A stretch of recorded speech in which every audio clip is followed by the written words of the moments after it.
O espaço industrial brasileiro, ou seja, a distribuição das áreas industriais no Brasil, é fruto da herança histórica do país. Sobretudo, o processo da industrialização ocorrido em território brasileiro.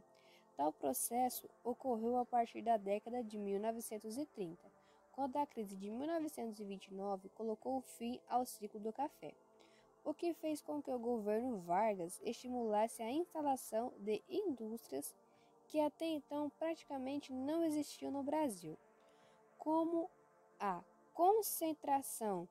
das obras e bens em infraestrutura estavam situados na região sudeste, com destaque para as cidades de São Paulo e Rio de Janeiro. A industrialização do país ocorreu nessas localidades,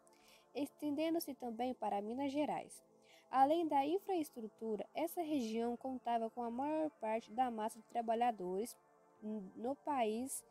em razão da prática da cafeicultura, a principal atividade econômica do país até então. Assim, a partir da década de 1950, com a ampliação dos sistemas rodoviários, em que um curto período de tempo conseguiu finalmente superar o sistema ferroviário, foi possível iniciar o processo de industrialização para no restante do território nacional, porém a força tímida e lenta. Ao longo da década de 1970, dados estatísticos chegaram a registrar uma concentração industrial de 45% do total de fábricas instaladas no país. Somente na Grande São Paulo, tal processo motivou um sistema de migração em massa de população das regiões para essa área do território, contribuindo para a ocorrência do fenômeno de macrocefalia urbana, que além da capital paulista, afetou também as cidades do Rio de Janeiro e Belo Horizonte. Com a promulgação da Constituição de 1988, as unidades federativas ganharam uma maior autonomia por parte do governo federal para gerenciar a política de incentivos fiscais para indústrias em seus territórios.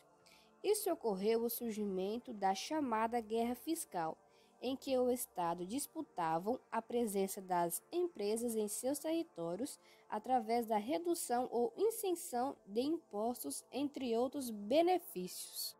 A partir de então, o Brasil assistiu ao seu processo de desconcentração industrial, o que contribuiu para frear, ao menos em partes,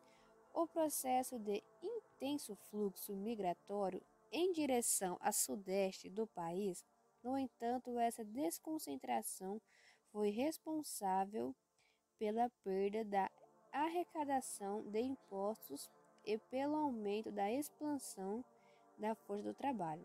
visto que para receber as grandes empresas em seus territórios, muitos governos locais faziam e ainda fazem concessões às vítimas grossas para determinadas práticas, tanto no âmbito trabalhista quanto no quesito ambiental. Além disso, essa desconcentração foi responsável para a expansão do êxodo rural, migração em massa da população do campo para a cidade, que fez com que as problemáticas urbanas deixassem de ser uma exclusividade das grandes metrópoles do Sudeste brasileiro.